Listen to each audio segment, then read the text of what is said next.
أعوذ بالله من الشيطان الرجيم. بسم الله الرحمن الرحيم. إذا وقعت الواقعة ليس لوقعتها كاذبة خافضة رافعة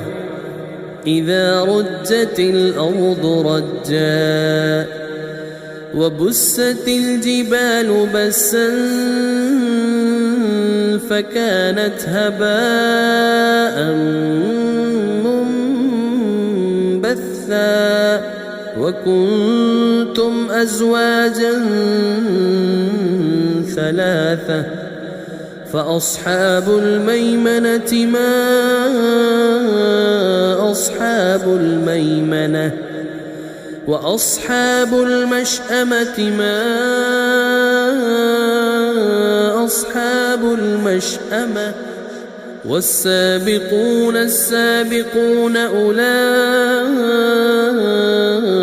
المقربون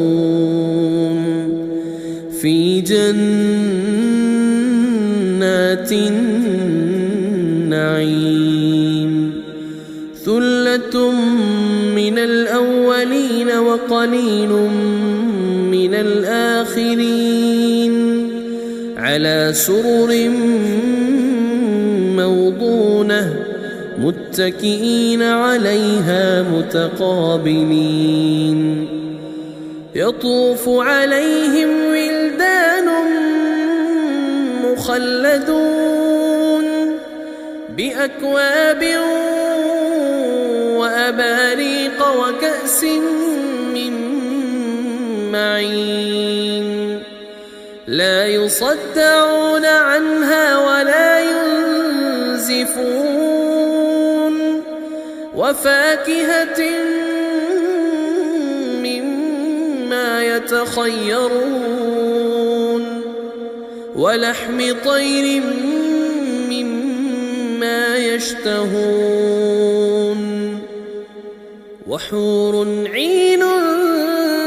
كأمثال اللؤلؤ المكنون جزاء بما كانوا يعملون لا يسمعون فيها لغوا ولا تأثيما إلا قيلا سلاما سلاما وأصحاب اليمين ما أصحاب اليمين في سدر مخضود وطلح منضود وظل ممدود وماء مسكوب وفاكهة كثيرة لا مقطوعة ولا ممنوعة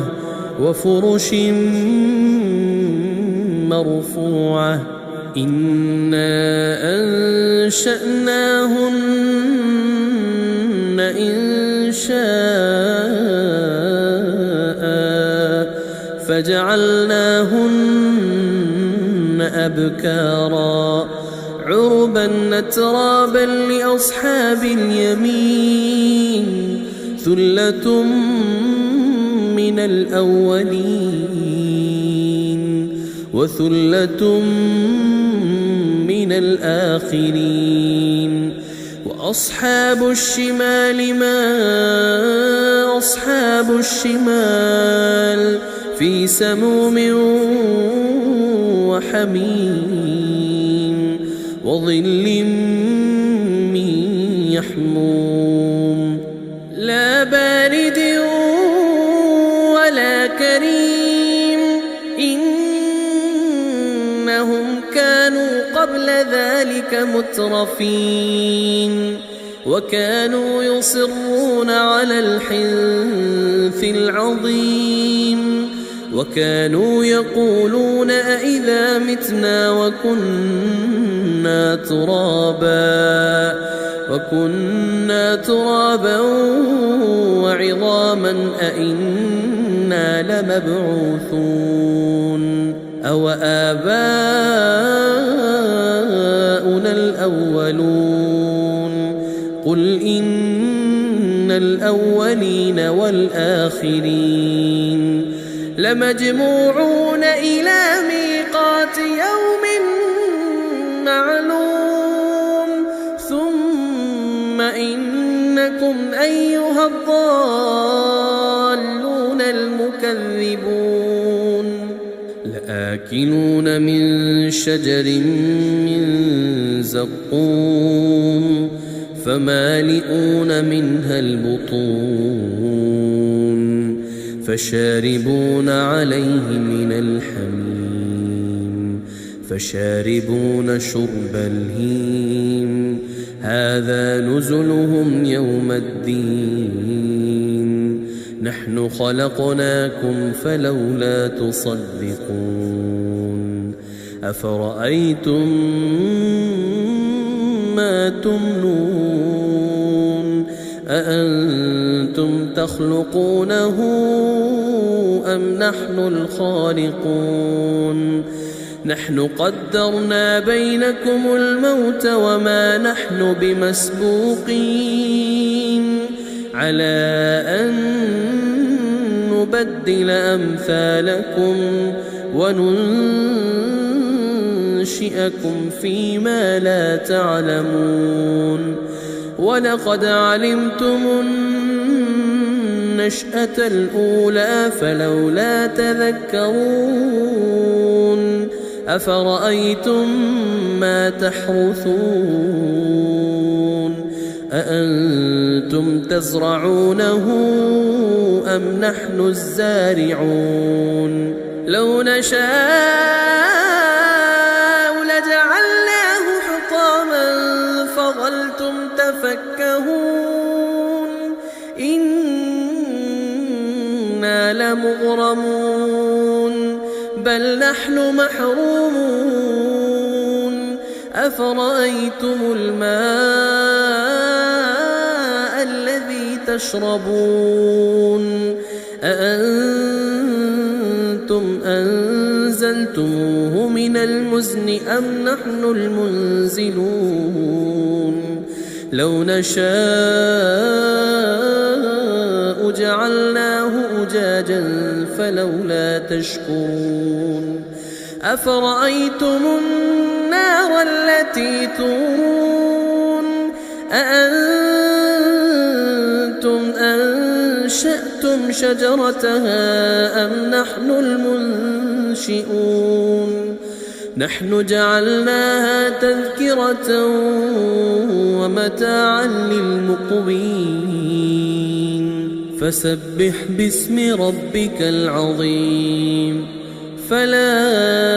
أقسم بمواقع النجوم وإنه لقسم لو تعلمون عظيم إنه لقرآن كريم في كتاب مكنون لا يمسه إلا المطهرون تنزيل من رب العالمين أفبهذا الحديث أنتم مدهنون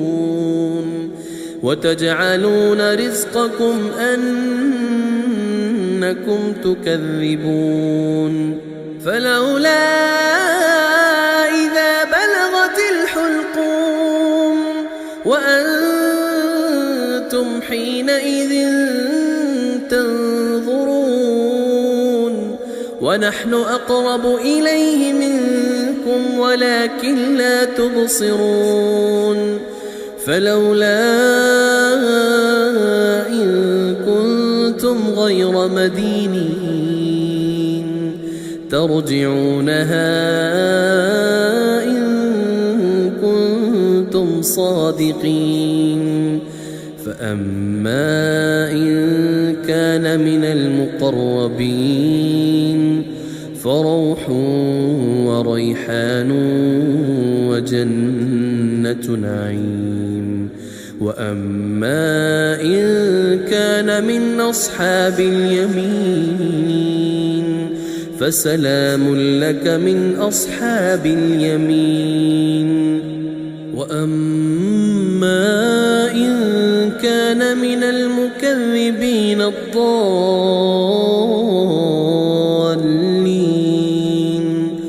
فنزل من حميم وتصلية جحيم. إن هذا لهو حق اليقين. فسبح باسم ربك العظيم.